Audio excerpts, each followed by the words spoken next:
and welcome to Media Musings.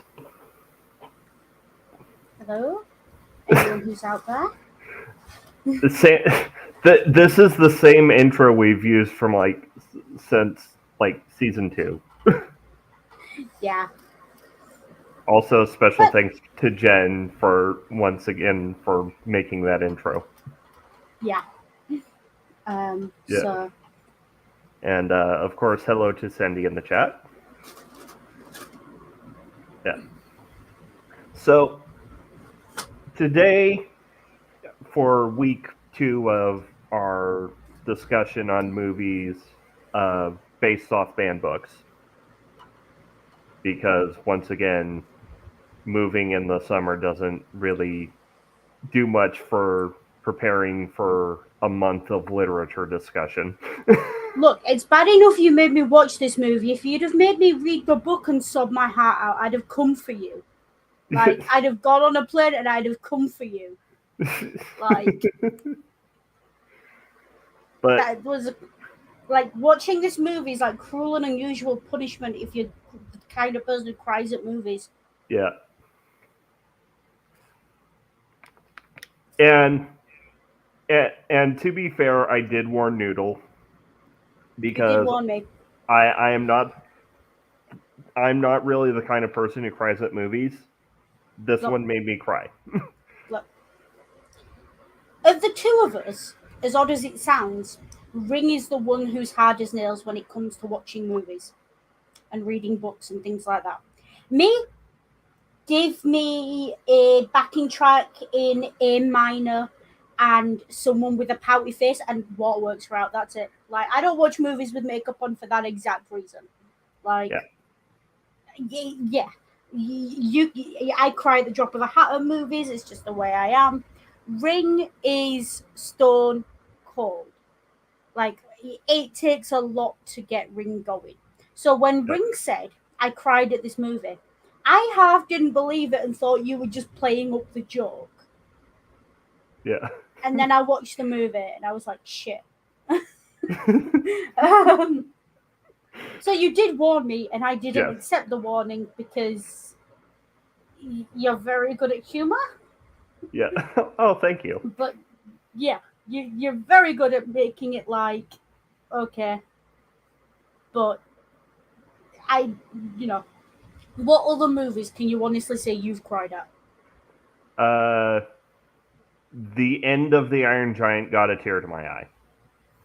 I mean, I cried, but that was relief that the movie was over. I don't like that movie. We've established this. Yeah. But I'll cry at the drop of a hat. Like Yeah.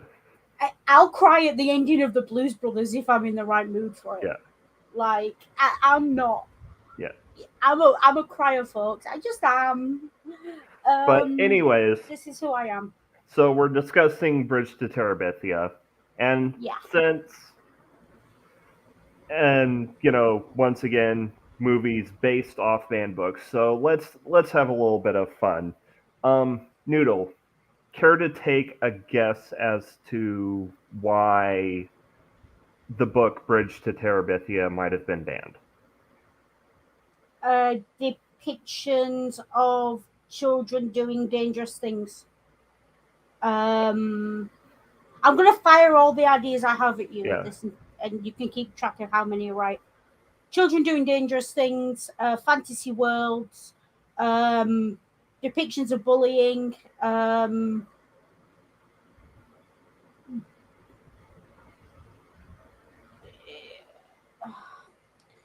I mean, I can see the right wing fundies being freaked out that the girl's parents don't take her to church, and the whole "do you go to hell" conversation doesn't paint the church in the best light. Yeah.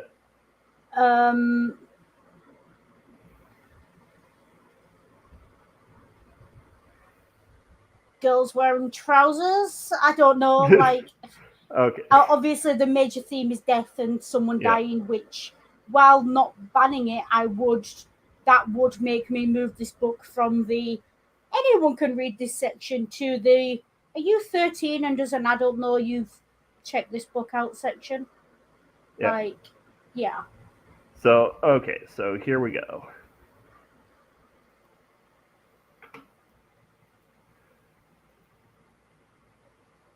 So, banned 1986, Nebraska. Challenged in Lincoln schools as recommended reading because of the inclusion of profanity, including the phrases "oh Lord" and "Lord" as an expletive. Okay. You cannot have expected me to pick up on that. You know what I'm like on a day-to-day basis with the way I speak. Well, I don't also, pick up on mild also, blasphemy. the adaptation is or PG, so I don't think the language was put into the movie. Yeah. Uh, okay, language and subject matter that set bad examples and gave students negative views of life. Yeah, I mean, the movie very obviously, like, don't go swinging on a rope you find in the woods, kids, you could die. Yeah, Um, I can see why you'd be worried that very young kids might imitate that, but that yeah, wouldn't be a reason to ban it. That'd be a reason to sit the kid down and be like, look, she died. You could too. Don't do yeah. it. Um, Be a fucking parent. yeah. So let's Um, see: vulgar language, profanity, references to witchcraft. what witchcraft? It was imagination. It was fiction. What? Yeah. What witchcraft? To be clear, I watched the 2007 version of this movie Yes. because there is like an old one from the 60s, but I didn't watch that. Well, What I witchcraft? don't think that '60s one is is based off the same book because pretty sure Bridge to Terabithia was published in the '80s. Hmm. Um, let's see, profane language.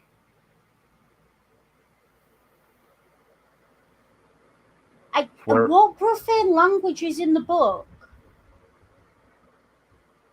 Yeah. Well, and here's the thing.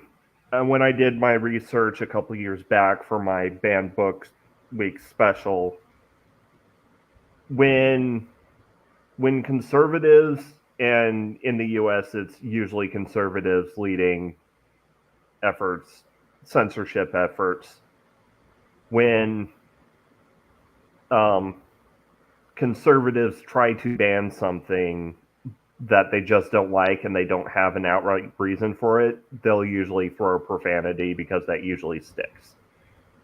Okay.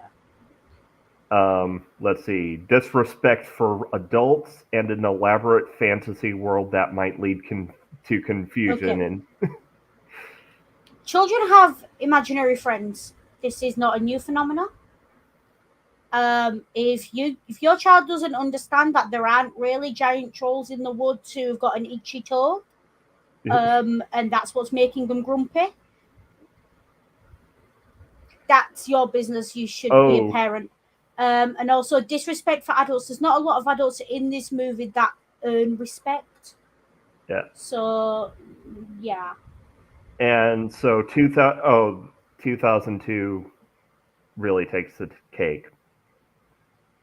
Challenged in Cromwell middle schools because they are satanic and a danger to our children, argues that the witchcraft supposedly displayed in the books equates to the religion of Wicca, and because Wicca is an organized religion, it violates the First Amendment concept against the establishment of religion by the government.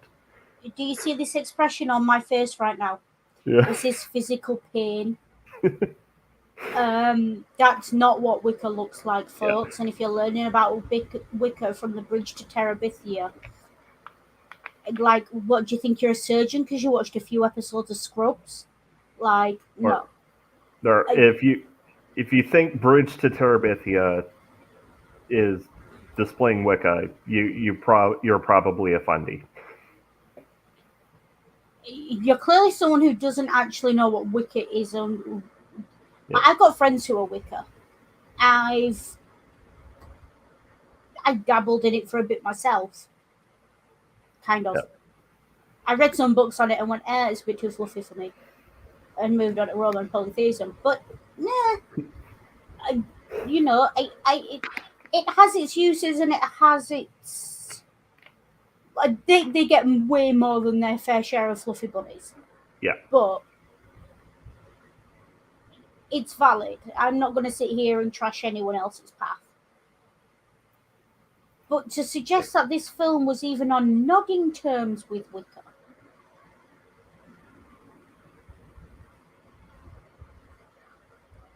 No. Just no. Like, no. Okay, yeah, it was published in October 1977. Yeah. So, but I just, these, look, Wicker is again, this is a very broad generalization. It may not represent all paths, it may not represent any path. It's my understanding of it from having read around it. Is a dual deity or male. They have the feminine and masculine deity, dual deity, form of polytheism that relies heavily on what we would call garden witchcraft, which Yeah. is it's cottage core but magic. And I don't know any better way to describe it in short terms, so that's how I'm going to describe it. Yeah. No disrespect intended, etc., etc. It's based on the writings of this Eric Gardner guy who claimed that he found the secret writings of Aleister Crowley, I think. As with most religions, including my own, there's a lot of fuzziness around the dates and the accuracy. Gardner's problem was he came along in a time where it's actually quite easy to research what he's talking about and debunk most of it. Yeah. But if that's the path you like and that's the path you choose and it works for you, great, have at it. This film does not resemble Wicca in any way, shape, or form. There are no dual deities. There's no magic. There's no communing with other worlds or anything else going. This movie is not a cult in any way, shape, or form. Yeah. And anyone who thinks it is, quite frankly, needs to be hit round the head with a copy of Aleister Crowley's book, because I don't know how else I'm going to get the knowledge into that skull. It's not. No, just please stop putting labels on things you don't understand, especially the wrong labels. Like, if you don't like it because it's fantastic and it gives kids ideas that they can invent worlds, and it might frighten younger kids because there's monsters in it, those are valid arguments. You don't need to slam it with an occult label to make those arguments. Yeah. It's children's media. It made my 4-year-old cry is a valid argument against children's media. Well, you should have watched it and made sure it was appropriate for your 4-year-old, but still a valid argument. It's a more valid argument than this is one of those scary religions that I don't understand and I think's evil, so I'm going to call it that. No, because then that makes you wrong on 2 levels. And you know what we say to people who are like that. Yeah, and though that last one did mention it was part of a suite of books that included, things like Harry, things like the Channel Punching Bag. Honestly, Channel Punching Bag is probably closer to certain aspects of Wicca. Yeah. Because Wicca does use herbology, potions, spells, charms, hexes, yeah, all the rest of it. I don't know enough about them to go into detail, but they are there. They do study the heavens and they study the phases of the moon and they study the seasons. Yeah. But even still, I mean, again, if you think you can watch that series or a fantasy thing like this and come away from it knowing magic. Just sit down and watch 3 seasons of Grey's Anatomy and then walk into a hospital telling you want to do an appendectomy on Yeah. someone. See how they take it. No. I just, yeah.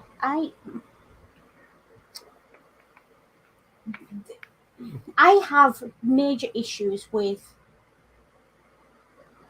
even to an extent, with those who criticize children's media. Yeah. People who cannot differentiate between fiction and reality. This is something that in human development is something that crystallizes in normal human development between the ages of 4 and 7 years old. That's why most people who had imaginary friends, the imaginary friend died sometime around that age. That's why most people who, had soft toys that they talked to, they stopped talking to them around that age. Yes, they still keep them because they might be sentimental, but those things were no longer alive for them.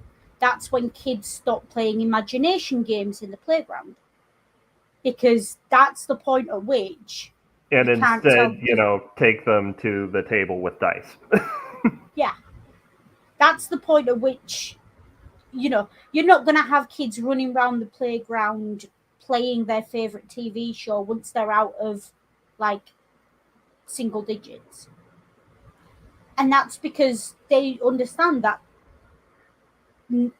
no, like, okay, you get those who go into drama and stuff like that, but even to that point, you can't be a successful actor, you can't be a decent actor until you actually can grasp that you are playing a role and that it's not Yeah. real. And that kind of, and to finish off this tangent, that kind of touches on to my opinion of method acting. In that it only really in my opinion, method acting only really serves as either a publicity stunt or a crutch. But method acting is an excuse for arseholes to be arseholes and blame the character. I don't rate method acting in general. Occasionally, people who research deeply into a character. There's a difference between researching deeply into a character and method acting. Yeah.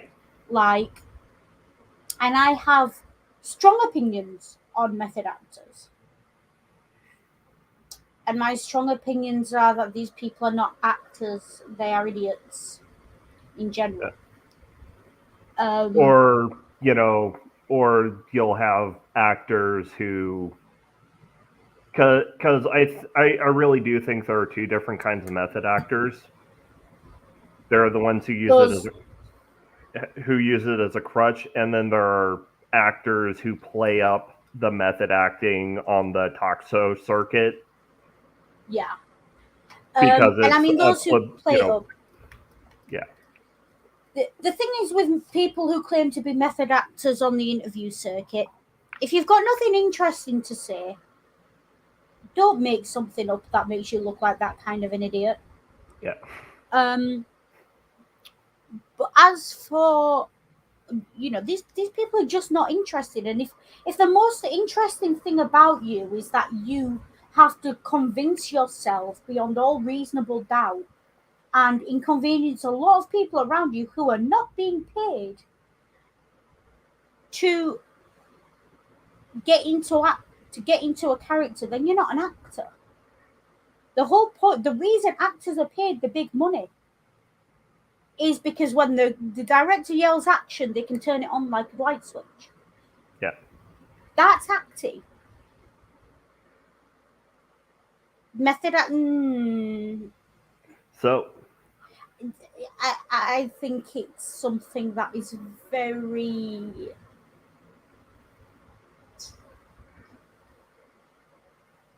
It gives the journals and the paps something to ask when they're too stupid to come up with a real question. Yeah. And that's the only real use I've seen for it. But anyways, so the movie starts with um, you know, shots of the male lead running. Yeah, I will say that opening montage of him drawing and running, Yeah. that's beautifully done. Yeah. Like, it's not often I stop and look at an opening montage and pause it and go back to it and watch it again. Yeah. But it's beautifully done, and it does so much of the heavy lifting for the exposition. Yeah. Because you'll know yourself, having read a lot of urban fantasy, there's a reason fantasy novels are, pound for pound, you get a lot more pages in them than you would in, say, a bog Yeah. standard romance or historical drama. Yeah. Because they have to create the setting, and they have to create the rules and everything else. Yeah. And this montage does about 80% of that exposition. Yeah. Like, if you want to teach a class on show don't tells in cinematically, Yeah. Because this montage. immediately from that montage, I dislike his father because he's disinterested in him. I know he's Yeah. lonely. I know he's probably got middle child syndrome. I know he's probably running from something because the running's a metaphor, because the running's always a metaphor in cinema. The running is always a metaphor. Yeah. I know he's got an active imagination. I know he likes to draw. I know he's lonely because he runs on his own. Yep. I know all this just from the montage, which kind of makes the first 20 minutes of the film irrelevant. But yeah, it's the montage does so much heavy lifting. You could cut 20 minutes out of this film easily and not notice the difference. Yeah. But I understand why it's there in the film. And like immediately you see Midwest, I presume it's the Midwest. Like there's not many places in America that are that flat and desolate. It's got to be the Yeah. Midwest. Having driven through it, I promise you, it's the Midwest. Yeah. Like, and it's yeah, he work. You can tell it's a working farm. You can tell the family's poor by the way the house and the car and the way they're dressed. Yeah. There are just certain. It hits all the points, and then he walks into the kitchen, and what you didn't pick up from the montage, you pick up from sitting down. His shoes are falling apart, and he's holding them together with duct tape. Yeah. Immediately, poor kid, bullied kid, those all click into place. Yeah. Then he walks into the kitchen and parents haven't got a word from him. All his father wants him to do is do his chores. Yeah. Immediately, this kid's lonely, this kid's got no one, and it's there. And it's bang, bang, bang, bang. And it's Also, so you get well done. well, see, you get the fact, well, you also get, so here's what I picked up from, him walking in, and the back and forth about the sneakers. I will say one thing. Something I picked up on when I saw that. Yeah. The kid's on the spectrum. But I'll tell you so why in a minute, but go on. so he has a back and forth, but see, I got from that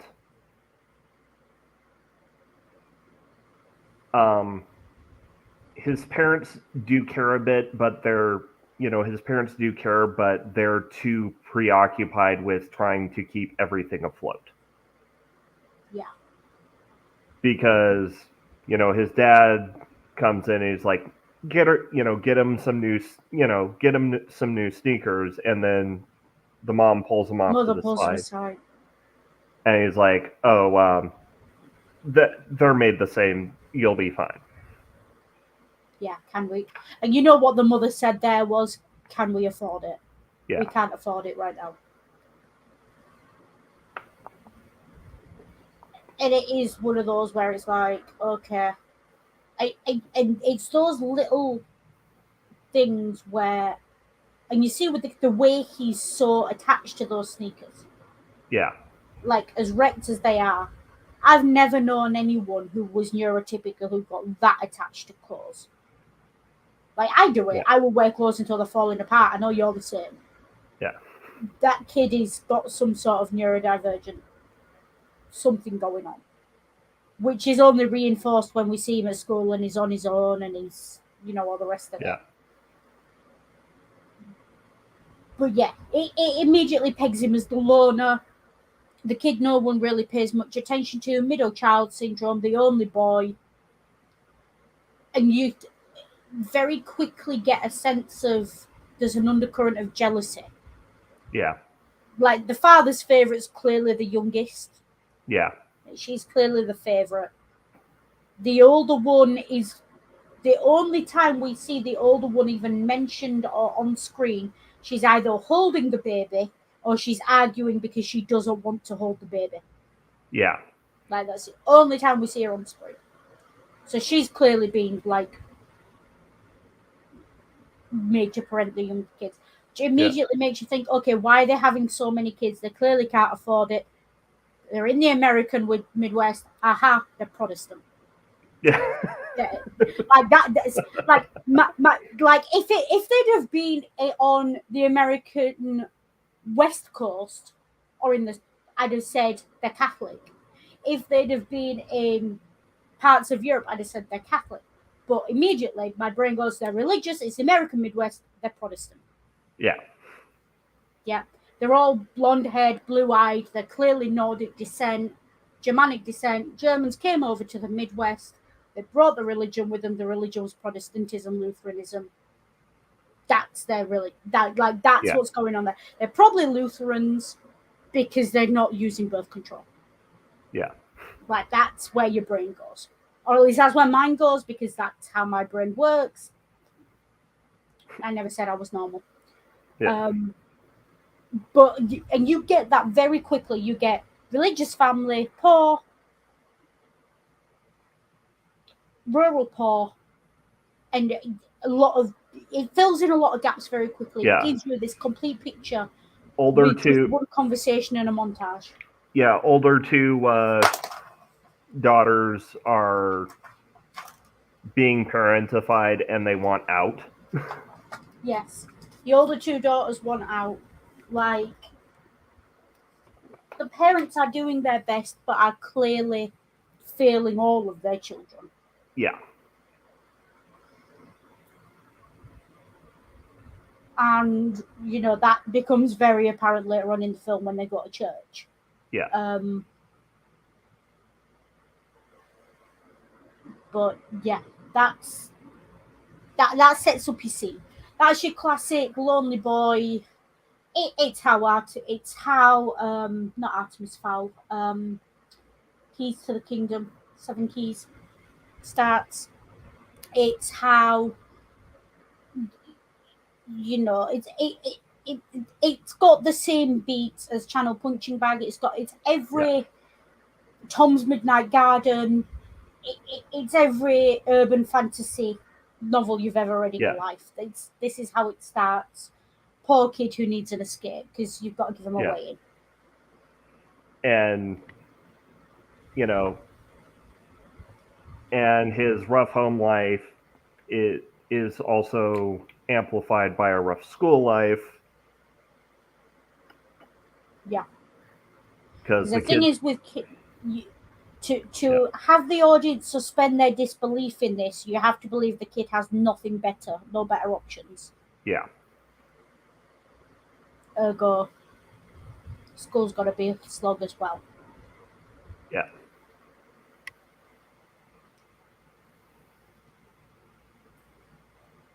And so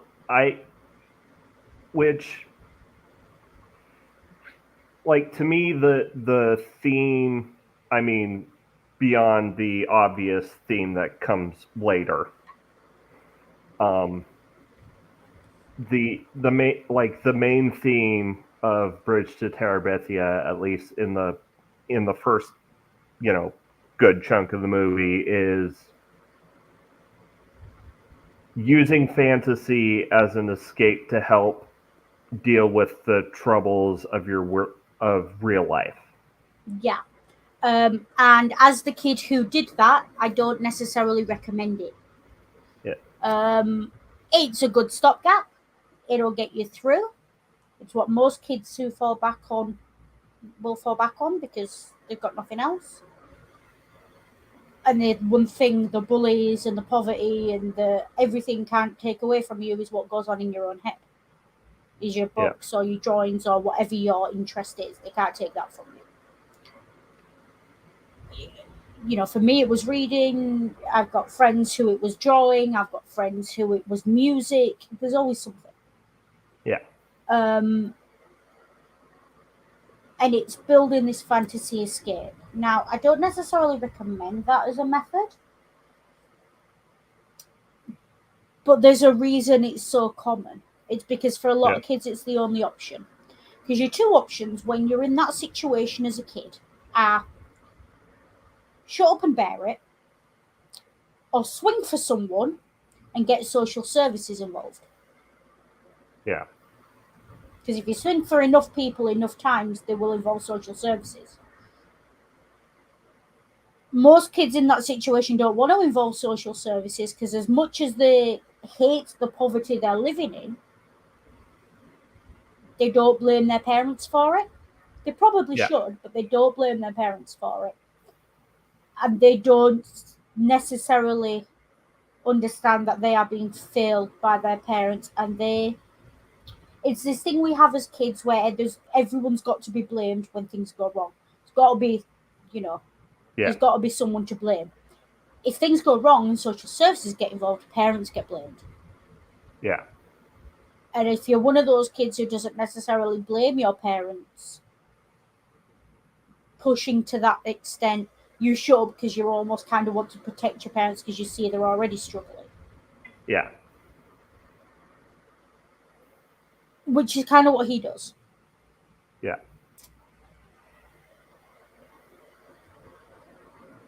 And I get it. I think the world would be a much better place for a lot of people if we taught kids from a young age that sometimes shit just happens and you do Yeah. need to tell outsiders what's going on. Yeah.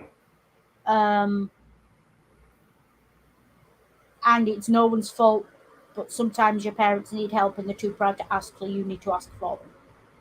Yeah. That would have been a lesson I would have liked to see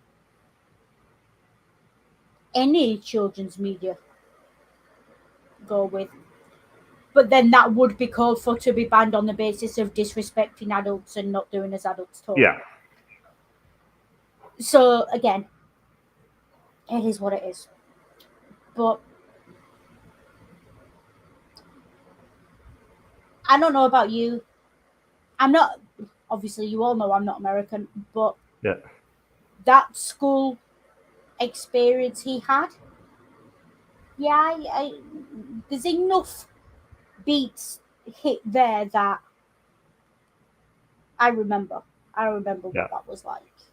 Like, that's not, and it's really interesting because in a lot of American movies, your country, your country has an entire export market in bullshit feel good movies about kids in school. Like, Yeah. just we look at it as foreigners and we think American schools are just weird. Like, why do American schools only have one bully? Why do American schools break out into song randomly? Why don't they wear uniforms? Why have they got lockers? Like, why? Like, there's so many things about American schools that I look at as a foreigner and I just go, Yeah. that's not real. That's got to be like Hollywood's invention. Like, you remember when I came to the US for the first time and I Yeah. was like, I've seen America on TV, but I didn't think it actually looked like this. Yeah. I have that impression of American schools. Like American schools are this weird liminal space that don't really exist except in Hollywood movies. Well, remember, most of my schooling was at a church school Yeah, that used homeschool curriculum. yeah. So American schools weird me out on TV. I don't know if they're real. Like just certain things about them. Like the idea of having how old are these kids? Like what's eighth grade, fifth grade, and what have you? Well, Because I just said the older girl, the eighth grade's probably about 11, 12. um, eighth grade will probably you're probably looking at 13, 14, maybe. And she's picking on 9 and 10-year-olds. How are 13 and 14-year-olds even in the same school as 9 and 10-year-olds? Probably has, it's probably a small, small town school where it's only like the K through 8, and then you have the high school. You don't start high school until you're 15. This I confuses me. so I was going with everybody. Everybody usually graduates from high school, so from 12th grade when they're about 18. Okay, but why have you got 14-year-olds and 5-year-olds in the same school? Like I said, it's probably a small enough town that the one school, there's only like one, maybe two schools, and then so you've got the K through 8 and then the high school. Right. To put this into perspective, let me explain to you how British schooling works. What you call pre-K is a separate nursery school. We call it nursery. Yeah, What you call kindergarten, we call nursery as well, but it's big school nursery. It's full day nursery. yeah, Then we have reception, which is the year after that year. Then yeah, we go into the key stages when you start your key stages at 5,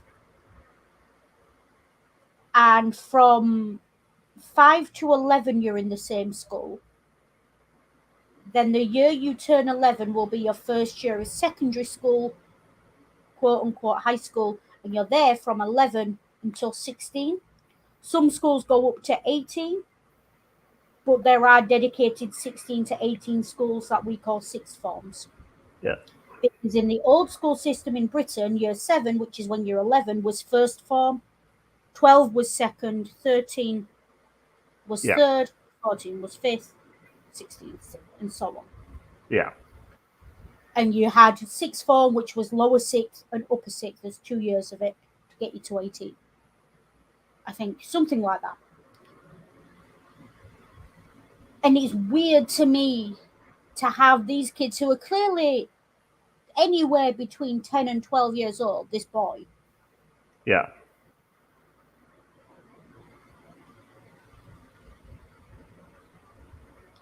with his toddler sister in the same school. That's weird to me. Yeah. But also, I want to talk about your music lessons in America. None of our music teachers were ever that cool. What the fuck? Music lessons when I was a kid were here's a recorder, make some noise for 40 minutes. Or we didn't really we were supposed to have music on the curriculum, but no one ever really, it was a DOS lesson. It was a piss about lesson. And you went and maybe you'd learn how to play Super Trooper on the keyboard if you were lucky. Yeah. And you might learn about how to read drumming notation, which I did one year. Um, I think it depends on the district. but you got like 1 hour a week of music in. Now, I had to I did get signed up for band when I went to high school. You got But signed up for band. yes, but I had to preemptively drop out of that class because it's expected by the time you hit high school that you at least know how to play an instrument. Yeah. The problem in the UK is you're expected to own your instrument. Instruments are Yeah. expensive. That was my problem with music. Um, You're not expected to own your own instrument. They will lease you yours, or yeah, I feel like this is where I reveal exactly the level of poverty I was born into. There is yeah, no way in hell my parents could have afforded to lease an instrument. yeah, Like I played recorder all the way through school because that was a £10 toy you could buy from the toy shop. yeah, That's yeah. I have the same recorder from being 6 to being 15. And the only reason I switched to guitar is because someone gave me one, and that was a 3/4 size kid's toy. It wasn't a yeah, real guitar. Like, yeah. The idea of leasing, asking my parents if I could lease an instrument, nah, yeah. not happening. Um, so I knew all the theory, but I couldn't go anywhere with it because who the hell plays a recorder professionally? Yeah. You know, I wanted to get into clarinet. I wanted to move from recorder to clarinet. Basically, they had clarinets at school. I went on my own lunch breaks and sat and taught myself the basics of clarinet at school. Like Yeah. that's the level. The music teacher had no time for me. Yeah. That's the level we're talking about, and it's weird to me that you just have a teacher who'd show up to class with a guitar, singing pop songs and having you all sing along. Like that's not a music class to me. Like, where's your musical theory? Where's your no? That's Yeah. no. That's a kids play about, pick a triangle and let's make some noise class. That's not a proper music Yeah. class. Um, so that was weird. Um, but yeah, American schools just also like that movie is now out of date because they no longer make Twinkies. You realize this?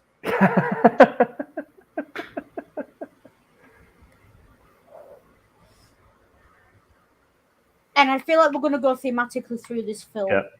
And while we're on the topic of American school experience, Yeah. I did not like the subplot with the bully. Yeah. Look, I'm all for teaching kids empathy and understanding. Yeah. Not every bully is going to have a tragic backstory. Yeah. You should not expect your bully to have a tragic backstory. And sometimes, just sometimes, what your bully actually does need is a fist to the face, Well, and they'll leave you alone. though that being said, there are two bullies. Yeah, there are. But again, And the gender roles. yeah. Let me tell you something. As someone who went to an all-girls secondary, Yeah. girls are fucking evil. They don't need an excuse. If it had been the other way round and the boy were getting 7 bells knocked out of him at home and the girl was just a little bitch, yeah, I'd have believed that. Yep. Not the way it was done. Nah. That's nah. Yeah. That don't track. That does not track with my experience. Yeah. What else have I got to say about the American school? Oh yeah. If kids, your teacher ever rings you on a Saturday and asks if you want to go on a personal school trip, that's a massive breach of ethics. That's a massive breach of Yeah. professionalism. And while it may seem like a kind gesture, I was half expecting it to turn out that she was going to end up abusing him or some shit. Because Yeah, that's what vibes that gave me. That yeah. was No, nah. yeah, same. Yeah, like I was like, wait, is she gonna turn out to be an abuser and like take advantage of his obvious crush? Like, yeah, uh, that was. Please don't do that, teachers. And also, like, don't rely on a kid to tell you they've got permission from their parents. Ask the parents. Yeah. I But think I that's mean, everything on the it, school. yeah, though that, it, like, like, I, I see the issues with it, but also it had to be that way because of plot. Yeah, I do want to point out as well. This kid was a jock. This kid was the second fastest runner in the class, and only second because the new girl started. Yeah. Why was he the unpopular one? Because he's a track jock. It doesn't matter. He's winning sports events. He should be. Also, it looks like the sports events are, are in school and informal. Even still, if he's that good at sports, there should be a friendship group forming around him. Like, there's the holes in the plot of his loneliness. I understand. I'd really like to read an urban fantasy where the protagonist is not a lonely teenage boy with way too much angst to start with, please. Like, I get it, those are the kids who need the fantasy most, but it's also okay that your character's happy and finds a fantasy world. That's Yeah. also an okay thing to happen. Well, I mean, You know, technically, the original Kid Finds a Fantasy World series wasn't about a lonely boy with too much angst. But no, it that, was about four maladjusted kids in the middle of a war. yeah. Well, and also, Christian allegory everywhere. Those four kids were in the middle of the Second World War and they were British. I assure you, even without the war, they were maladjusted because that's what a British upbringing does to you. Yeah. Especially because they were quite clearly middle and like upper class. But yeah, back to this one. That's the school. Now, I do like the way the development of Terabithia was woven into the narrative. Yeah. I like that. I do like Leslie calling him out on his, oh, you're good at building things for a girl. Yeah. Like, I love that she calls that out. Oh, that your parents are writers, that explains you. I do like that she calls that shit out. Yeah. Like, that's, yeah. The way the narrative develops is interesting. Is that the word I want to use? Yeah, let's go with interesting. Because it's not a secret door to Narnia. It's Yeah. not run at a brick wall in King's Cross. It's Yeah. not, find a magical object that zips you away. It's you have to work at it. Yeah. Oh, bless you. Yeah. I'll be Um, right back. okay. And it's an interesting take because it does what a lot of children's fantasy books fail to do, which is it gives the audience an in by it, it, the world is as real as the audience wants it to be and as the characters want it to be, as opposed to having to suspend your disbelief. You are actively coached through imagining. And there is a difference between suspending disbelief and imagining. And it is that thing of, well, this book's very good at that. That's one thing I do like about this book, and it does it repeatedly. It doesn't fall into the same old tropes of fantasy, of allegory, or anything like that. And it doesn't shy away from the truth of a matter. It talks about the dangers and everything else, but it does it in a kid friendly, accessible way without being really clumsy about it. Yeah. Yeah. Um, and it's an interesting experiment to go along with the characters and imagine with them. Yeah. I think that aspect of it's a little bit lost on screen because you're just giving it a CGI. But Yeah. I can see how this is a story that was meant to be read or Yeah. maybe listened to. It wasn't a story that was meant to be watched. It's Though done very well on screen, but Oh yeah. it wasn't meant for that. Like I really do like how the film, it handled the blurring of fantasy and reality. Yeah.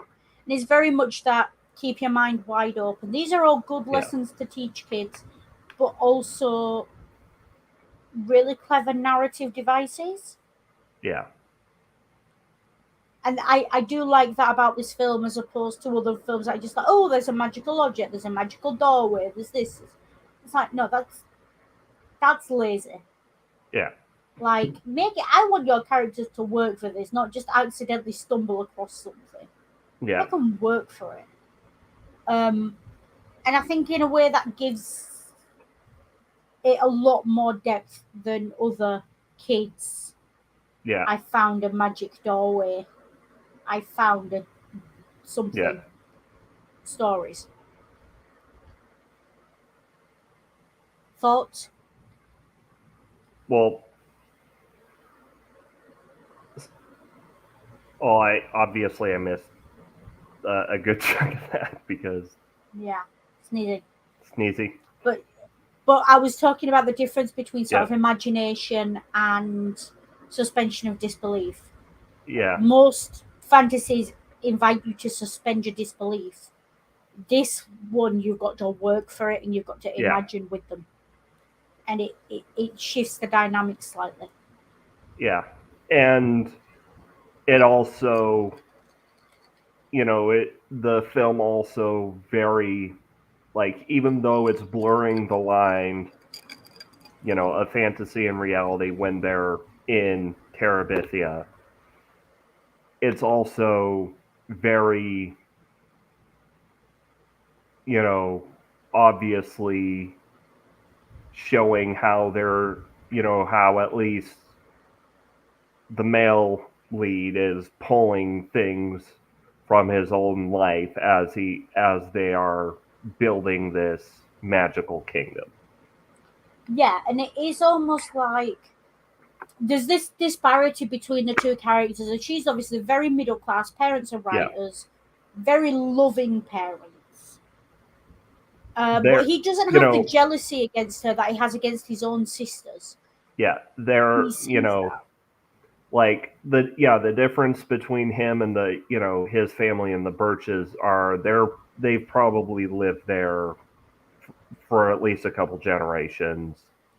And they can't get out, as opposed And to those who chose to live there. and the Birches are basically yuppies who moved out to the sticks to get away from city life. Yeah, they're writers. Yeah. Yeah. So that tracks, and they're playful and they're joyful, and they just, even if you look at them on screen, they're lighter. Their Yeah. house is lighter and brighter and more colourful. Yeah. And there's music in the scene when he's in the house with them painting, and there's this moment with the father where the father says that's an artist's hand, and you see it hit him of, oh shit, my own father doesn't say stuff like that to me. Yeah. Like you see this boy's desperation for any kind of adult approval. Yeah. And Um,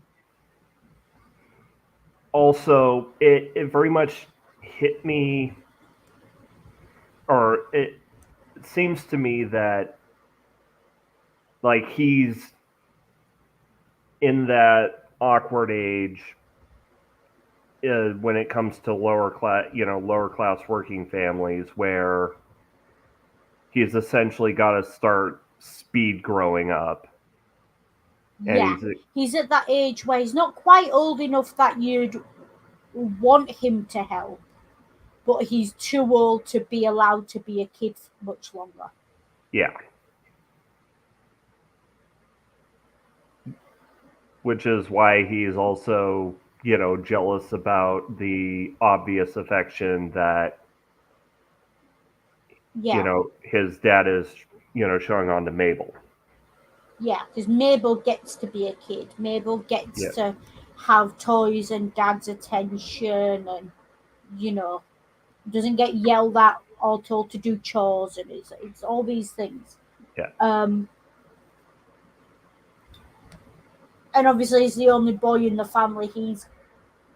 His experience is always going to be different to his sisters. yeah, Um, and he's got that on his plate as well. Um, which is why, in a weird way, I'm really glad the friend he made was a girl, yeah, and so it didn't become boys versus girls, us versus them going on. yeah, Um,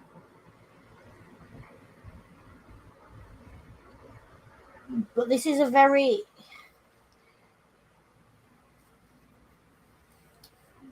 he's. I feel for this kid yeah, as much as you can feel for a fictional character. I feel for this kid, but I also it is very contrived, as yeah, most kids' plots are. But there's enough elements of truth in there, and enough of those tropes being hit at the right beat yeah. that you can sort of think, yeah, this is possible. And there's a line it gives in the film when they first go into the forest and it says, "We can't be here. This isn't our land." Yeah. Well, you two are neighbours, and you're on the land between your houses. So it's either your parents' land or it's her parents' land. Or it's land that either, or it's state land, or it's because I don't think the land is next to their it's not exactly between their houses. It's more like kind of beyond behind their properties. Yeah. Um, and there is this. I'm gonna call it the silent extra character Yeah. of there were clearly kids there in the past. Yeah. There's clearly that land belonged to someone. That truck was there, Yeah. And the treehouse. in the treehouse, and he's obviously worried they're on someone else's land. But that person never appears, and we never find out anything about them. Yeah. Which is kind of, if you think about it, a little bit creepy. Yeah. It's creepy in the way not being explicitly told what happens to the orphan in the fantasy story's parents. Yeah. It's it's it's defined by its absence. Well, and given the fact that what we see of it is, largely mature and old growth kind of forest, It's a long time ago. like that, and this is a rural town, so that land's not being worked, so it's probably been abandoned for a while. Yeah, I mean, the backstory my brain fills in is old farming family, young kids saw recession hit as it always does. Farming went to hell. The young kids got out and went to the city. Yeah, That's the story that paints. Um, and just abandoned it. Abandoned farmsteads littered across America. Farmers get a raw deal in America, as everywhere. It's not an easy life. yeah, Which brings us on to his parents and their issues. yeah, Because the poverty. What I really like about this film is it never explicitly says that they're poor. but it But you shows know you. they're poor. Yeah, it shows you. The food's cheap, the clothes are cheap, they're all in hand me downs. The parents are arguing over paperwork on the table that are obviously bills to anyone who knows what they're looking at. You know, there's the The work keys are expensive, yeah, like and the number of keys the father has, the way they're dressed. There's a layer of grime over their clothes that just it's not grime, but it's they're well um, worn. None of them have anything new. on what really, you know, sinks it is the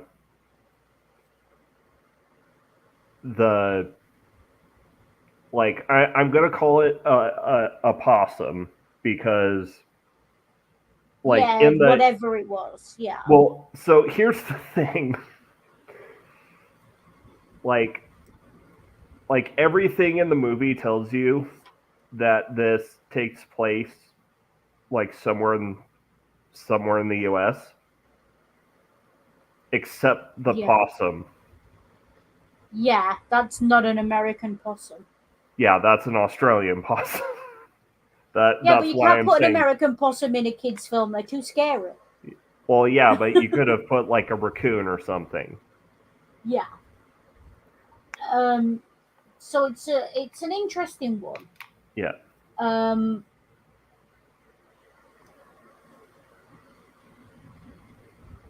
But Where, he leads it out into the forest to, you know, and gets chewed out because we can't afford to have animals stealing our food. yeah, which immediately says they're subsistence or close to subsistence farmers. They are not farming for a profit. Yeah. And I think it's strongly hinted that the vegetable stall that the school bus goes past is his old man's Yeah. or belongs So, to the family in some way. and and also the fact that, despite also farming, he also works at the hardware store. Yeah, old man's holding down two jobs. Mother talks about pulling an extra shift. Like they're on a shoestring. Yeah. And you've got the little girl who has one and a half Barbies, and the newest thing you see in this movie that doesn't belong to Leslie is the school bags, because school bags can't be handed down because they get wrecked Oh, generally. no, there is one other new thing, but it's only in there for a scene, and it doesn't work, so it'll have to be taken back. Yeah,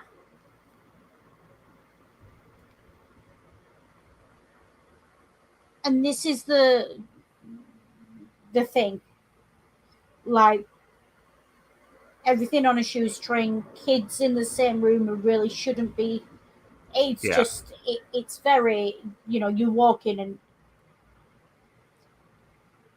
I grew up poor. I know you grew up relatively Yeah. poor. It's like that's familiar.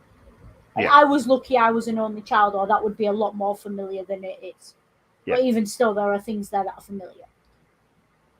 You take that, and then you add in this weird ass brand of American Protestantism, which I'm Yeah. sure gave you many flashbacks. flashbacks. Because it gave me flashbacks, and I ain't proud of them. First of all, the kids riding on the back of the truck. Is this an American thing? It's an American rural thing. No. So I understand it's perfectly safe, but no. No. You know, especially like, if you have that many kids, you buy an estate, not a truck. What do you need a truck for? You grow tomatoes. Are you seriously telling me you can't fit a crate of tomatoes in the boot of an estate car?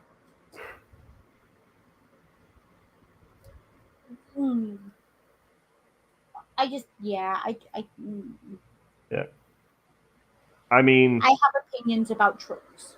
I mean, it, like, you know, we only see it, like, who knows, you know, probably they're also cutting wood in the, you know, in the colder seasons. Yeah. And obviously he's, 10, 11 years old, he knows how to use a saw. He's not... Yeah. You know, he's no stranger to tools and stuff, so he's clearly been raised into it. So, you know, that's not just a get us around where we need to go truck. That's a working truck. Yeah. And it's... But I think... I don't know about you, but what broke my heart about that scene, and I think... I'm not a parent. Everyone knows this. We're not parents. Yep. If I had a kid and I heard them talking the way Mabel was talking in the back of that truck, it would break my heart, and I would feel like I'd failed as a parent.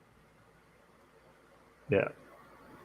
Because for a young kid of that age to believe in heaven and hell and to be that brainwashed and to utterly lack any sense of why what she's saying is horrific. Yeah. Well, and I mean, also the hymn that's being shown as that they're singing is "Old Rugged Cross," which is, especially morbid for a hymn. Yeah, no, "Old Rugged Cross" is very much... That's a funeral hymn over here. I don't know about in America, but over here, you don't hear that song. The only time you hear that song is like maybe an Easter Mass. Obviously, I'm talking Catholic because that's my experience. Maybe Easter and at funerals. Like, those are the two times you hear that hymn. Also, at 4 o'clock in hip-hop nightclubs for some reason. 4 o'clock in the morning in hip-hop nightclubs. Just calm everyone down so they don't go out and fight. But... So, yeah, a cappella Old Rugged Cross, I'd say maybe they're Baptist. Yeah, Baptist, Lutheran, yeah. I can go with that. That's, that's where they're at. But the girl is so... And it's really interesting to me the way they picture it. They've got this young kid who's clearly been brainwashed into it. Yeah. And then you've got Leslie, who's never heard of it before, but goes along and finds beauty in it. Yeah. And it's almost like it's a very pointed commentary on the dangers of organized religion. Yeah.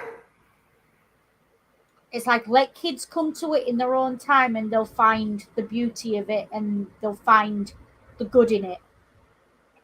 But when you indoctrinate them into it, that's bad because this is what they turn into. Though, arguably, you could say it's just Leslie's character because she is the kind of person who sees the beauty in just about everything.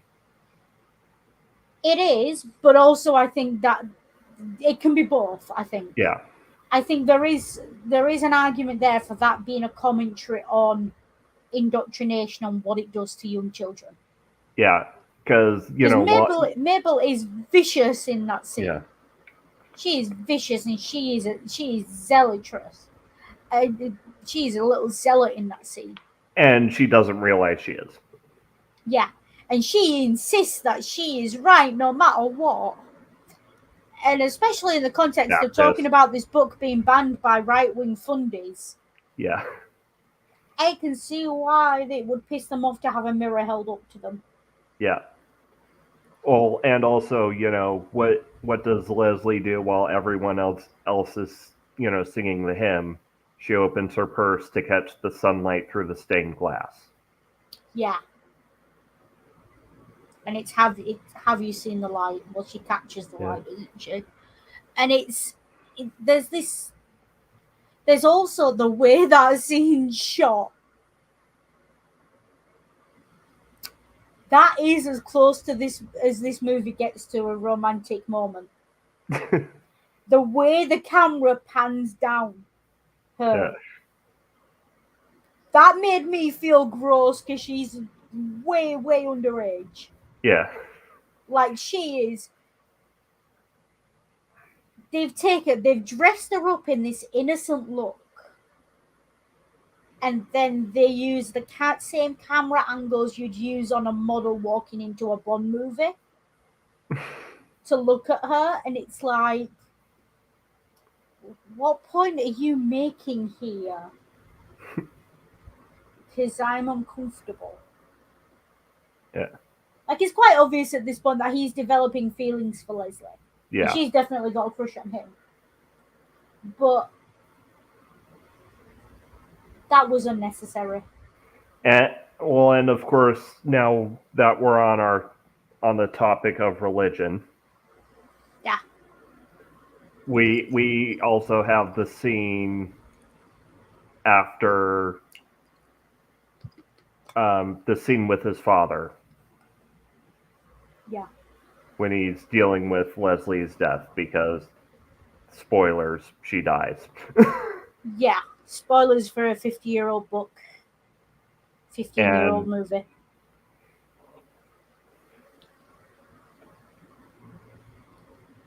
I think it's really interesting that his father is the monster chasing him. Yeah. I think it's really interesting that thankfully, we're never subjected to his parents trying to pray with him. Yeah. Because, but there is this, we're going to go pay our respects. And then the way they dress, and they just, it does give off a churchy vibe. It does. Yeah. And the bit about that, and I tweeted this, and I put, the father's not going to pretend he gives a shit now, is he? This is Yeah. the problem with the parents in this movie.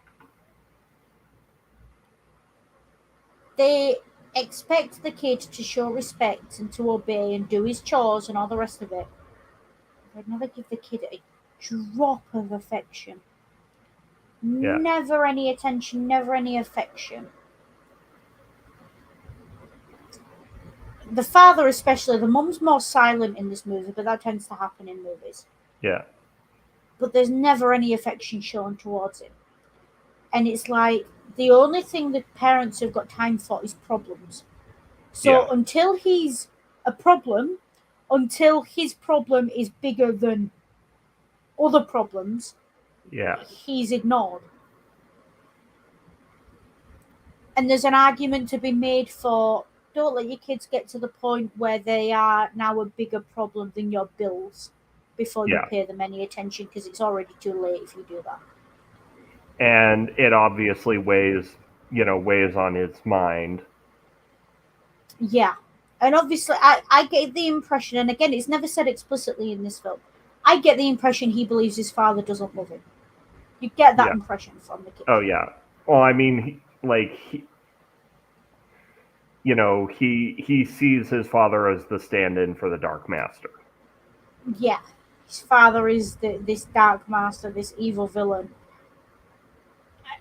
And it's the distance that the father's curated there. It's not the kid's fault. It's the father. The kid's trying. He does everything right. And it's only when the kid way goes out of his way that the father even notices him. Like, kid goes and finds the keys, and there's not a word said. And it's like, it's because you get to the point where I think that moment for me is very telling. Because up until that Yeah. point in the movie, Jess spends all his time trying to get his father's approval in Yeah. one way or another. He wants to run, he does his chores, and he just is constantly seeking his father's approval. He comes in, soaked to the bone, like obviously irritated with the keys, and just slams them down on the table and walks away. And that's the first time we see anything resembling respect from the father. I say respect in inverted commas. Yeah. Because his son's finally done something and just done it. And he thinks that's a good thing. But it's not, because that's the moment the son's realised there's nothing he can do to get his father's affection anymore. Yeah. And his priorities shift. And that's what the father respects. Like, to me, that there's a disconnect there between how it is and how it should be. Yeah. The father should be cheering his son on, doing his running. He should be, when he's going, oh, why don't you draw me some money? Like, that's deliberately a dig. Like, Yeah. that's designed to affect his kid. Yeah. Like, that's You not know, said out of any reason but pure malice. yeah, get your head out of the clouds. Why don't you draw me some money? Yeah, that's deliberately malicious. And it's vicious, and that's the kind of comment that kids go to therapy for in their late 20s. It's nasty, and there's no call for it at all. But then he thinks it worked, and then this is why Jesse's reaction to being told that she's dead is so interesting, because his gut reaction is, no, you're a liar. Yeah. Now, we never see his parents lie to him, ever. His parents, they may obfuscate the truth. They may not say the truth outright about the bills and everything else. They Yeah. never outright lied to him. Yeah. But he's grown up in this world where there's a secret, and the secret is how poor they are. Yeah. And he's so young, he hasn't quite learned the difference between a secret and a lie. Yeah. And therefore, he looks at this and he thinks, my dad doesn't want me to be happy. My dad has a secret. My dad's secret is what stops me being happy. My dad must now be lying to me because he doesn't want me to be happy, because secrets and lies are the same thing. Yeah. That's the kid's thought process. And it's understandable. It's nonsense, but it's understandable. Yeah. Because it's all he knows. It's the only path he knows. Someone tells you that someone's keeping a secret from you. You know they're keeping a secret from you. And then they tell you something that threatens to take away the only shred of happiness you have. And you already think they've got it in for you and they don't particularly like you. Yeah. You're gonna put those two things together that way. That's how human beings work. We good at pattern recognition. It's literally why we're the apex predator. Yeah. Like, well, And not me, but you know. but back to after he pushes Mabel, and she goes running to Daddy because she's Daddy's little girl. Yes, and because she does there what he can never do. He can't go running to Daddy. Yeah. And that's where you see that he has to. That's the moment he has to kind of stand on his own 2 feet. Well, I'm bringing it back to the discussion on religion, Yeah. where his dad finds him in the woods, and he breaks down crying, and and He asks his dad, "Do you think she's in hell?" yeah, Yeah. I'm glad that scene is in there because I don't know about you, but being raised somewhat religious, that question has haunted me over the years when I've lost people yeah, who weren't.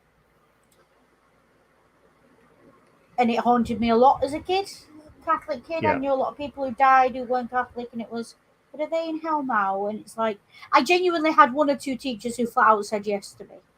Like, Ooh, yeah. yeah, Um, don't send your kids to Catholic schools, folks. It's rough. yeah, Um, I like the father's answer. yeah, It's it's not an honest answer by any stretch, yeah, but I think the father believes it's an honest answer. yeah, And this is something again that American Protestants do that you don't really see outside of America. Americans like to fit God to their own feelings a little bit. And I'm wording it that way as opposed to making God in their own image because I don't want to like cause an yeah. entire row. Well, I mean, to be fair, I'm basically invisible to trolls. Yeah. Well, hopefully you can cover me on this because Yeah, this is something I notice Americans do. Americans are very good at fitting religion to suit their narrative. And I'm sure there are other people who do it. yeah, Everyone does it to an extent. But Catholicism's a lot more rigid than that.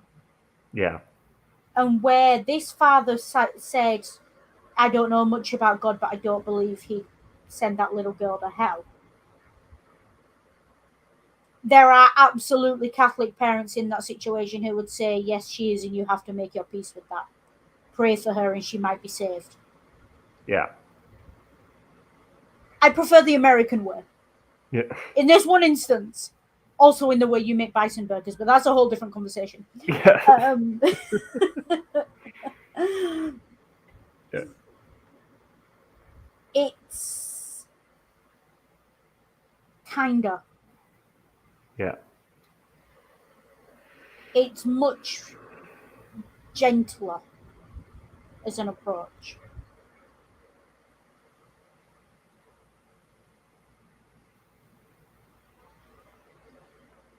And it's one of those things where you kind of look, death puts a lot of things into perspective. yeah, And generally when people die, the people left behind do a lot of soul searching, a lot of introspection. Some lose faith, some find it, some break, some don't, some are made by it. You know, you live and learn from it. The use of religion in this film is very interesting yeah, because it doesn't push the religion. And the impression it gives of the religion is with a very strict authoritarian religion. Girls can't wear trousers. yeah, But also with something that is still fundamentally of use to its followers. yeah, Like, they don't go to church to give to the church, they still get something from it.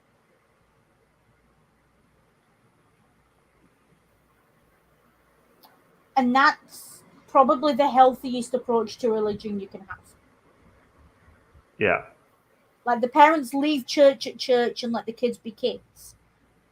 But also, like, it's almost like they live in these two separate worlds of where this family, when we go to church, but when we're at home, go nuts. yeah. That's a very American thing. That might be a Protestant thing or it might be an American thing, I don't know. Um, you'd think it'd be more of a Catholic thing of you go to confession and then you just do as you please and then go to confession again. Yeah. No, no. Catholic guilt's a thing. Whereas there's not really any religious guilt in this movie. Yeah.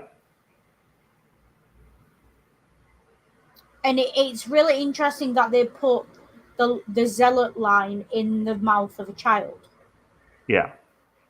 Because it's almost as if it's saying you can't look at this critically, you can't have actually seen anything of what life is really like and still believe this. Yeah. And they put the more kinder, line in the mouth of the adult. Who's been there, done that, seen it all, and has got the scars and the emotional trauma to prove it. And it is that thing of hell is the monster under the bed. Like Yeah. it's the religious monster under the bed. It just is. And I remember being not quite as old as they are in the film, I don't think 10, 11, but being a little bit younger than that and being scared of hell. Yeah. And being scared that my friends were going to go to hell. And being scared that, what if the dog dies? Will the dog go to hell? And, the kids have these questions. Yeah. And I'm glad films like this exist because they give kids the answer that they deserve when it comes to Yeah. religion that they might not necessarily get in their actual life. Yeah. Like it's an even-handed view of religion, but I don't think it does itself any disservice by doing it that way. Yeah. Thoughts? And well, like it's like it only the only way religion really impacts the plot is the church scene and then death. Yeah. So probably like once again we're looking very middle of the road, rural conservative Protestants, probably Baptists. Yeah, probably a Republican with a small R. Yeah. In the American sense, not the British sense. Like I Yeah. don't think they just, but like they're pre-Reagan Republican. Yeah. Like they're Republicans before the Republicans went crazy for guns and all that jazz. Yeah. Which fiscally conservative in a rural environment when you run a family homestead, yeah, I can see why you would want fiscal conservatism, Jeffersonian idealism. Yeah. Yeah, it is. It's the Jeffersonian ideal that they're aiming for. Yeah. And the religion is part and parcel of that. So, do you want to get back to discussing the father, or do you want to move on to discussing grief? Let's do the father before grief because there's an interesting point you made of he imagines the father as the monster. Yeah.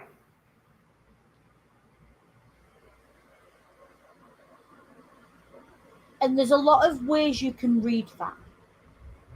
His father's never in this movie laid a hand on him. Yeah.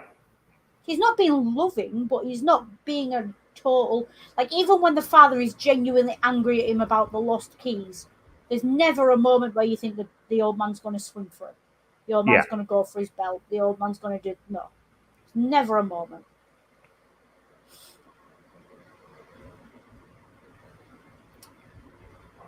Which makes you have to look a bit deeper at why he imagines his father as the master villain.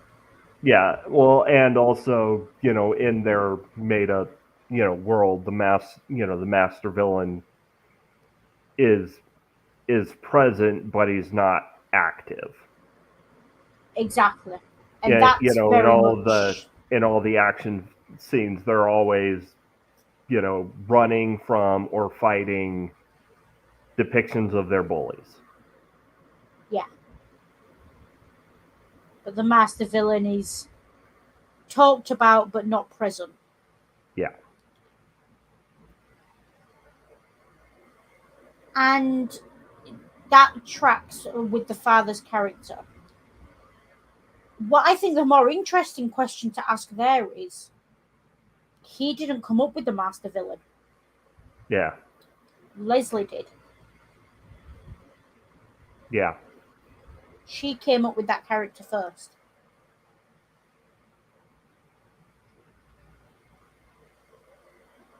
Where did that come from? Well, I mean, that's kind of the pattern for everything is Leslie comes up with it and then he maps it to his experiences. Yeah. And, Yeah. Leslie writes, her, I'm going to call it her introduction, but even though she's in, a couple more scenes before it, but the introduction of Leslie as a character is when she's reading her, her essay about scuba diving, and then it comes out, oh, she's never been scuba diving. She just pulled it from her imagination. Yeah. And the thing is, I think the teacher knew that was imagined, because there's certain things you're not going to know unless you've actually been scuba diving. But what the teacher was applauding there was not a piece well written. It was the imagination. And the use of adjectives and... Yeah. Which is interesting. We see, again, this dichotomy between Jess and Leslie of she gets praise and accolades. Yeah. But when he does it, he gets told, pull your head out of the clouds and grow up. And it's also... it's also ironic, touching back onto the, religion conversation, is, Leslie is the more, imaginative, free thinking member of the, yeah, where, and where she, doesn't believe in God. She didn't grow up believing in God. And, religious conservative families telling you to pull your head out of the clouds. Yeah, and there is this thing of, again, that's why I think it's a bit of a criticism of organized religion. Yeah. Because when she comes to it openly and with an open mind, she finds beauty in it. Whereas when it's rammed down their throats, all they can talk about is hell and evil. Yeah. And that's very telling.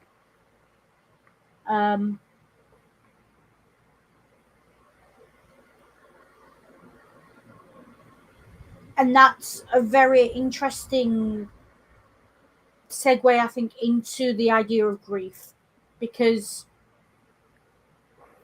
she never comes across as unhappy. Yeah. But her parents, think about this, her parents have taken her out of school. Yeah. Dropped her in this place where she doesn't know anyone or anything else. And we never see her so much as, like, she's not miserable.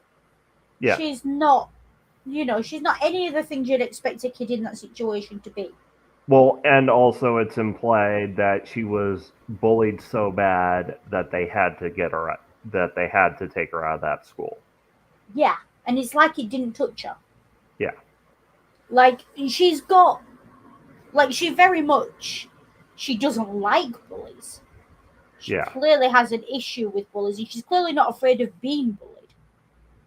Yeah. Which we assume is from past experience. But it doesn't seem to touch her. Because she has this rich fantasy life and this rich escape. So it's weirdly, like, the film's clearly pushing for, if you can't escape, have a fantasy life, and that'll do. That'll get you through. That's the entire message of the thing. Of sometimes you deal with things through fantasy, and Yeah. look, no matter how old you are, there are certain things you're gonna do. There's a reason play therapy works with kids. There's a Yeah. reason people write horror and gore and traumatic stories. They're working through some shit. Yeah. I mean, some people do just like it, and that's equally as valid. But people deal in fiction because it's easier. It's a step And I removed mean, from. there is, and also, for those of you, for those people who are only tangentially, you know, aware of the TTRPG community, there is the whole joke of D&D is cut rate therapy for a reason. Yeah, same joke goes around fandoms all the time. Yeah. I write fan fiction because I can't afford therapy. Yeah. Like that joke's older than I am and will live long after me. Yeah. It's one of those things. The number of people I know, and you'll know because you're in certain fandoms, who say, fandom saved my life. You've probably Yeah. heard me say it. Fandom saved my life. If it wasn't for the Potter fandom, the Hannibal fandom, the Doctor Who fandom, you've heard me say if it wasn't for those fandoms, I wouldn't be here Yeah. because I wouldn't have made it through. I wouldn't have had that network of people I could immediately connect with, a shared experience of loving this thing. I mean, we met through a frigging fandom, for God's sake. It's Yeah. like it, and it is that I don't think ever get too old to play with your feelings and to play with what you need to deal with in a way that's Yeah. accessible for you. Which is why I really like that this film started out as you have to work for this imaginary place, for this Yeah. fantasy place. You have to think about it and have an open mind, and didn't cop out at the last minute. Yeah. So glad it didn't cop out and make Terabithia like an analogy for heaven where Leslie actually played in the woods. So glad that didn't happen. Yeah. Because Cough, that would have just Lewis, cheapened the cough. whole. Yeah. That would have just cheapened the whole thing if Leslie had come running out the woods at the last minute. Yeah. The whole point is he's handing down this new way of thinking to his younger sister and this growth that he's Like, made. and he's working his way through his grief by passing down what he built to his sister. Yeah. And, we empires rise and fall on the strength of people building because they're grief stricken. Like some of the Yeah. greatest art ever made has been made because people are grief stricken and traumatized. That's a thing that happens, folks. It's an unfortunate proof that there's a reason the tortured artist is a trope. It's Yeah. because to an extent, you can create art if you're not traumatized and you're happy, but it's never gonna quite echo with other people the same way if there isn't some kind of pain or something Yeah. involved in it. Like you've got to put more into the art than just the strokes of the brush or the tapping the keys to write the story. There's got to be something Yeah. more in there. And angst is really easy to tap into because there's so much of it. We live in a cesspit of it. Yeah. Like existential dread, folks. There's a reason Lovecraft's still popular. Yeah. And showing a kid death. A lot of kid movies do it. Death is a theme. You probably know 2 dozen people who will say they were traumatized by The Lion King or Yeah. Bambi or any other movie where the parent dies when the kid's still screaming for them. Yeah. Or the dog dies. How many movies have you Yeah. seen where the dog dies? Like, there's a reason for that. It's because we work through our grief through those things. And these films give kids an easy way in. And I don't necessarily have a problem with that, but I So do think you've got to be careful. so funny thing is when I searched for Bridge to Terabithia on Disney Plus, which isn't available on Disney Plus in America for some reason. Not in the UK either. Um, I had to find it on YouTube. uh, where the red fern grows popped up in the you might like this as well. Yeah. Yeah, And it is that thing of look, 90% of kids stories are about death, and the other 10% are about abuse. yeah, And that's probably not. There's probably more 60-40, if not both. But we need to let kids have these conversations and feel these feelings. yeah, And this I am quite irritated by the reason this film was banned, because it was banned, or was called to be banned, I think, for all the wrong reasons. yeah. Or Because rather, what, the book. yeah, and I think Yeah, what all the reasons you might ban this book that were on that list that I came up with off the top of my head, they can all be solved by one simple thing: parents booking the fuck up and being parents. yeah, Which is the message of the film. Like, that's the whole point. The father wasn't being a father until it was too late, and then his son was already traumatized. Like, that was part of the message of the film. yeah, Of don't become the monster in your child's nightmares. yeah, And I think that's the reason they don't like it. I think that's the real reason they don't like it. Because they think they're God's gift and they're the special ones and the chosen ones and the Christians and all the rest of it. And yeah, they don't like the fact that this film calls that shit out. But yeah, just because someone did their best by you doesn't mean their best was anywhere near good enough. And yeah, doesn't mean you owe them jack. And this is the thing. Just because someone's best, their best can still be hurtful. Their best can still hurt you. It doesn't mean, and this is, it's an important lesson that goes through a lot of kids' things, but no one ever says explicitly. yeah, And the lesson is, sometimes you're never going to get the apology. yeah, Now, we would like to think that that story ended and father and son became much closer. Probably not. Probably after a no, week, father went back to being on his back about chores and, ignoring him and favouring the younger daughter. So that's how life works. yeah, But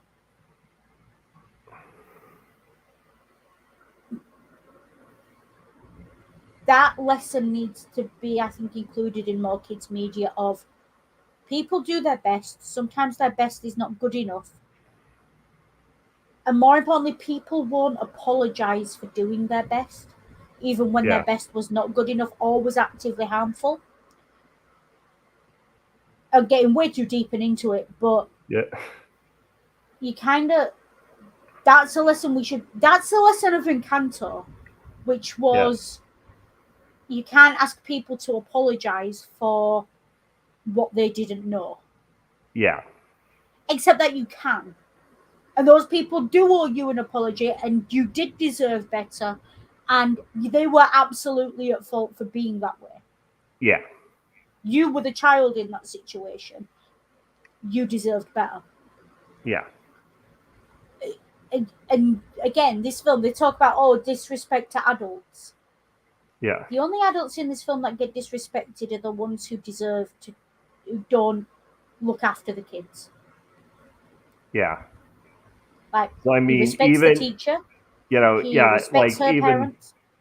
like, yeah, he respects the music teacher and her parents, and like even Monster Mouth does, you know, show that she is deserving of respect. Yeah, and that's the thing where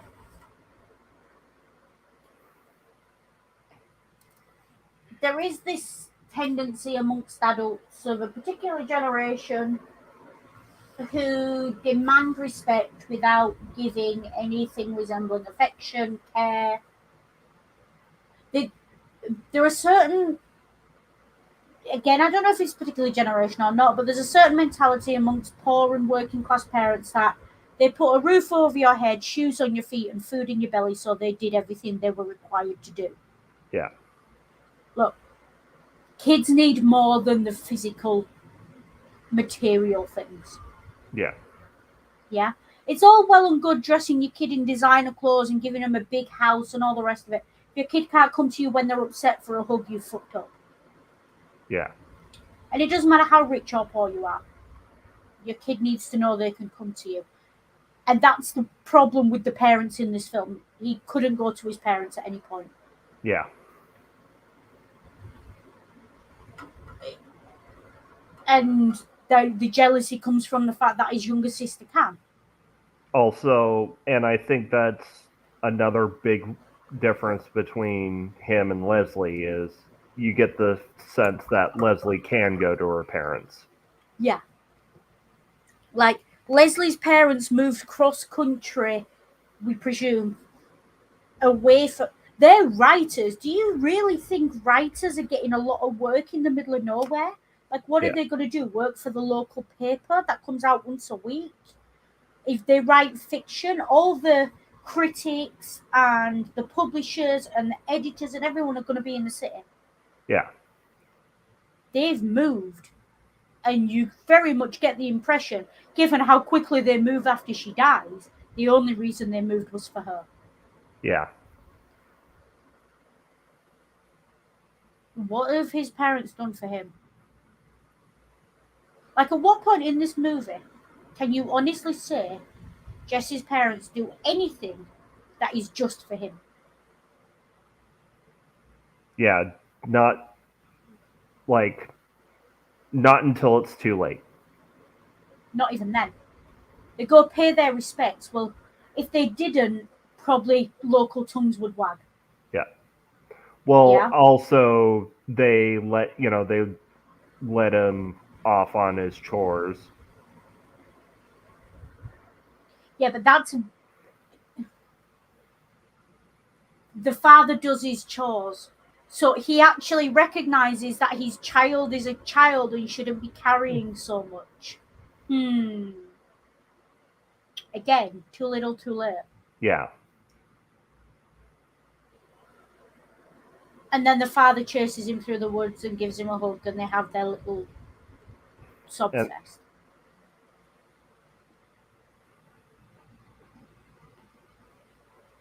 Because they never, until that, even then, he chases his son because he's worried about his son. Like, he yeah. doesn't, like, probably because the story's gone back that his son punched someone. There's all that going on in the background, Yeah. and it's like, okay, but where were you at the start of this movie with that hug and those comforting words? That's what your Yeah. son needed. And this brings me on to the teacher, not the music teacher, the other teacher, Yeah. Monster Mouth.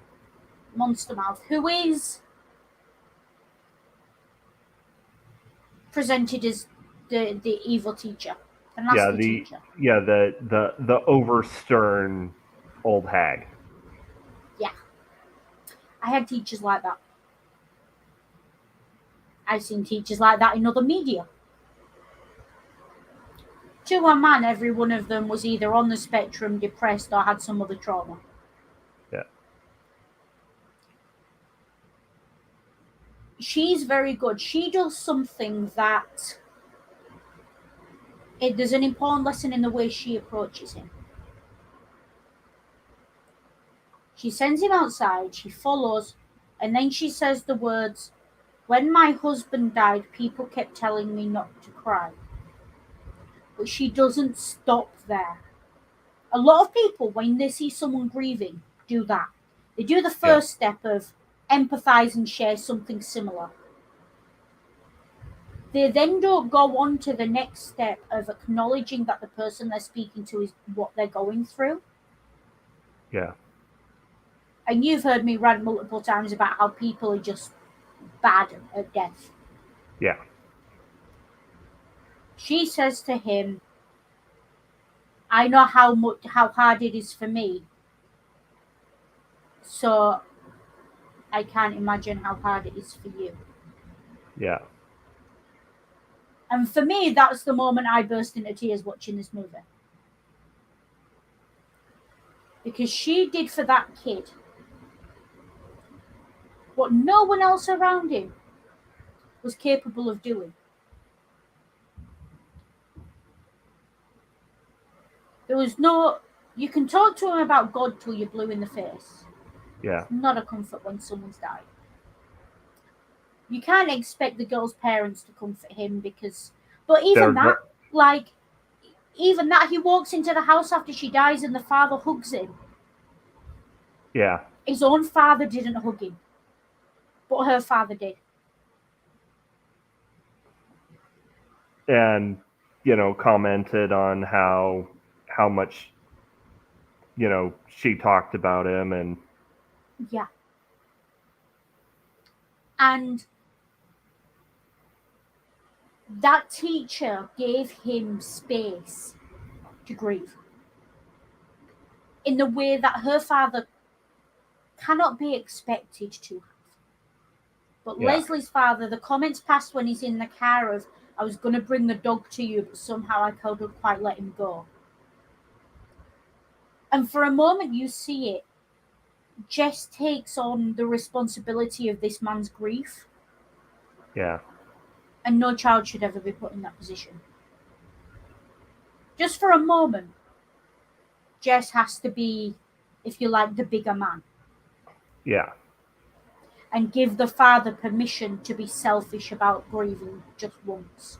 He has to do for the father what the teacher did for him. Yeah. He has to give the father permission to grieve. And a lot of people are very uncomfortable with grief. And a lot of people, when someone you know dies, will say to you, don't cry. You've got to be strong. You've got to be brave. And they say these things not because they're trying to be cruel, but because they don't know what to say. And these Yeah. are the things they've been trained to say. Or they're in a better place. Yeah. They're in a better place, or they're better off now, or whatever. Yeah. And people say these things, but they don't understand that those things fucking hurt to hear. When you're, when you're hurting and someone says to you, "Oh, don't cry, you've got to look after X," or Yeah. "Don't cry, it's okay, they're in a better place." It's like, okay, but they're not with me, and that's what hurts. Yeah. And which is why I was so why that teacher got me, because she did for that kid what I really hope any kid watching that film has someone in their life who will do for them, which is to give them space to feel and to let them feel and be a problem and give them a little bit of grace. Yeah. Like you fully expect when she tells him, go wait for me in the hall, you fully expect her to tear him a new ass. Like you Yeah. are expecting detentions for a month and a letter home and the principal involved. You're expecting the whole shebang. Yeah. And then she gives him grace that you clearly see that she wants. Yeah. She's the evil, stern teacher because she's still grieving and she has to carry on. And someone has told her that she can't cry. And And she's also learned from that and she's going to do better by this kid. Hogarth deserved that punch for being such a shit. Yeah. Like, of all the things to come out with, dude, you're lucky he only punched you. I'd have picked up the desk and brained you with it. Yeah. Like, you will remember what I was like when my mum passed. I Yeah. was violent. I was angry for a long time. And that's the lesson I took from that as well, is sometimes just give people the space to grieve, offer them a hug, and let them cry it out. Give them Yeah. that space. And it's that teacher's action there that put him on the path to building the bridge. Like, Yeah. he needed that moment with her to take it on. Like, if that moment didn't Yeah. happen, the rest of the movie doesn't happen. Not in Yeah. that way, anyway. So it's an important moment, and I think it would be easy to overlook it. Yeah. Um, but if there's one lesson I would want kids to take from, well, two lessons. One, it's don't repeat platitudes to people who are grieving. Be honest. Yeah. I.e., that teacher. And two, grieving takes hard work, and it takes an open mind, and it takes a lot of introspection, and it takes grieving and imagining are very similar processes that you go through. Yeah. And I think linking the two things are very intelligently done, because by teaching you how to imagine a fantasy world, it creates the basis to teach you how to grieve. And Yeah. this book is very much how to grieve in 7 days, or whatever, how Yeah. you know how to get over your dead pet in 10 steps. Yeah. It's it's almost that, but this film does it a lot better than other kids films do it, where you get pithy, platitudes about heaven, and oh, they're in a better place and they're happy Yeah. now, and you've got to be happy for them, and it's just not, those things don't ring true. This story rings true because despite them having this fantasy world, it stays grounded in reality. Yeah. And yeah, I never saw this film as a kid. I wish I had. It might have taught me better coping mechanisms. Who knows? Yeah. Um, but it is a very well done film. But yeah, I definitely have the Kleenex. Yes. That's um. my take on the grief aspect. Anything to Yeah. add? Um. No, I think we covered. I think we covered it pretty well. So, um, now on to touch back on the whole, it was probably on the censorship discussion that we've had. Um, so like I mentioned, uh, when when when a group doesn't like a book, in America it's usually evangelical conservatives.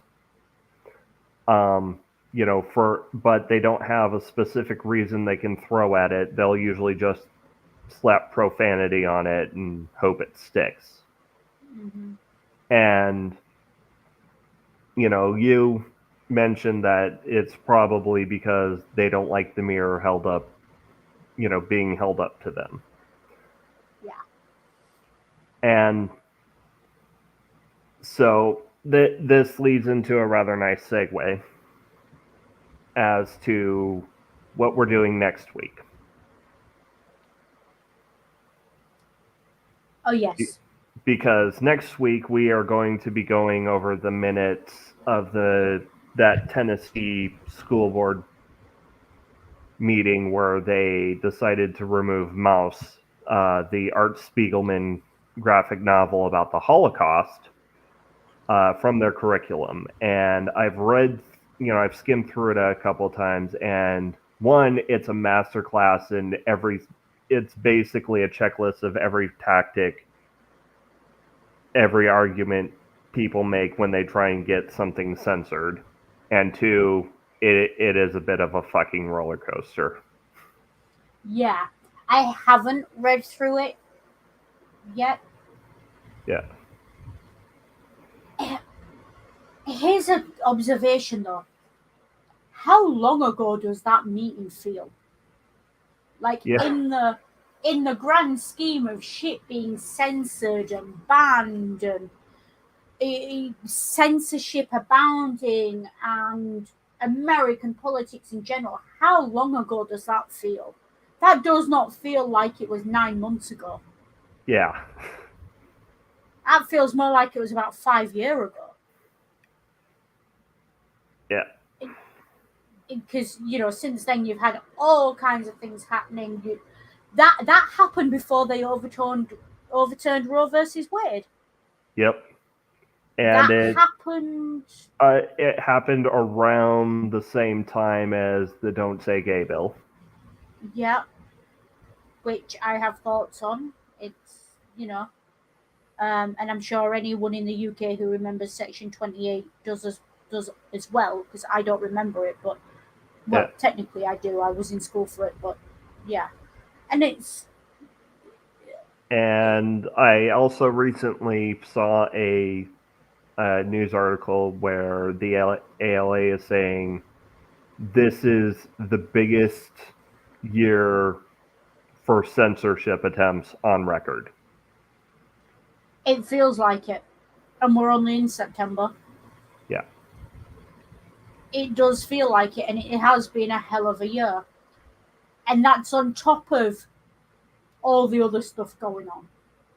And I mentioned Roe versus Wade there. It's not necessarily apparent how Roe versus Wade is related to censorship. But when you start talking about autonomy and free thinking and the freedom to do what you like and engage with what you like, suddenly the link's a little bit more clear. Yeah. And it is part and parcel of this rise of right wing fundamentalist. I'll say what Joe Biden's too cowardly to say, full on fascism. Yeah. Not just in America, but But yeah, especially in the northern hemisphere, in the English evangelical speaking theo world. fascism. Yeah. Well, I mean, Um, not strictly evangelical because they do have Mormon and Catholic allies, but once American Christo fascism. yeah, American Christo fascism. And I'll say it, and unlike Joe Biden, I don't have to run it for an election for another term, so I can say what I like. Um, because semi-fascist is an insult to everyone somehow. Like, how do you look at that and think that is semi-fascist? It's an Yeah. insult to the people that know it's fascist and to the fascists themselves. Like, dude. But yeah, it's been a long year, and I think it'll be interesting to look back at it, Yeah. because this year, look, there's always an argument for don't get hysterical arguing the domino effect. Yeah. But holy shit, this meeting knocked over a domino this Yeah. year.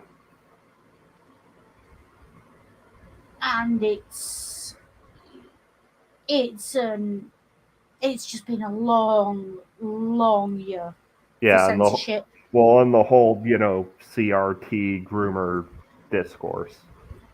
Yeah, and the fictional stories as groomers, groomer accusations, pedo accusations, finally made their way out of fandom and into the mainstream. Which I will point out, those of us in fandom have been warning you was going to happen for the last 15 years. 15 years at least, we have been saying if you don't put a lid on these kids, they're going to go out there, and before long, they're going to be old enough to vote, and they're going to be calling anyone they don't like a groomer and a pedo. And look what's happening. And the danger of it is always those people think groomers and pedos should be shot, and they think anyone they don't like is a groomer or a pedo. Yeah. Extrapolate. Yeah. And it's got worse over the last 5 years or so. 5, 10 years ish. But it is there. and it did start in fandoms.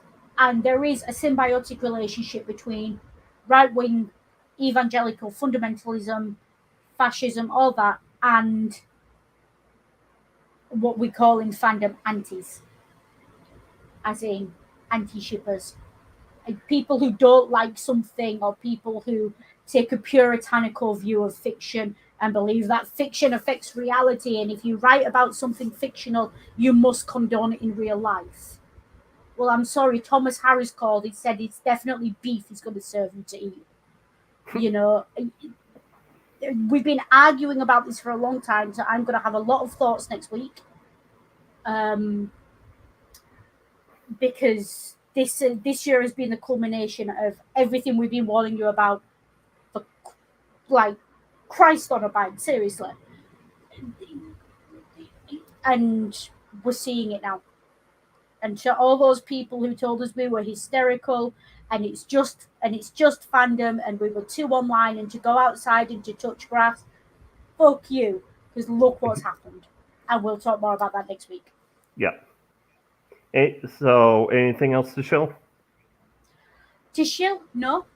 I basically only exist on the internet here and on Twitter. Yeah. And we've already chilled next week, so. Yeah. With that, I'll go ahead and say the purpose of a storyteller is not to tell you how to think, but to give you questions to think on. Too often, we forget that. Take care, be good, and if you can't be good, be careful.